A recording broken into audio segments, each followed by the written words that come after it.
اخواتي كنتمنى تكونوا على خير ان شاء الله. اليوم ان شاء الله غنوجدوا واحد الكيكه بالمكسرات من فوق، طبق المكسرات. عاد كنديروا خليط ديال العجينه. يلا تشوفوا المقادير والطريقه. كناخذوا كاسرونه كنديروا فيها 50 غرام ديال الزبده، اي 2 معالق ونص حتى 3 صغار. كنضيفوا 3 المعالق ديال السكر سنيده اولا التمر، انا درت التمر.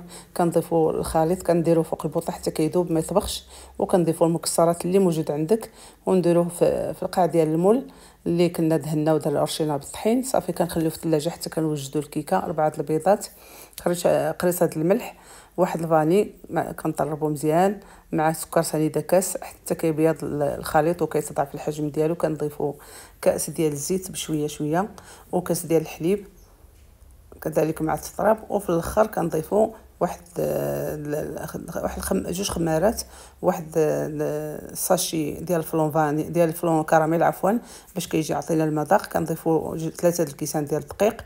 وفي الاخر كنضيف واحد 2 معالق ديال البودر ديال اللوز والمكسرات اللي كنا طحنا وغربلناهم. هذا اختياري، ما عندكش ماشي مشكل. 2 معالق ديال الخل.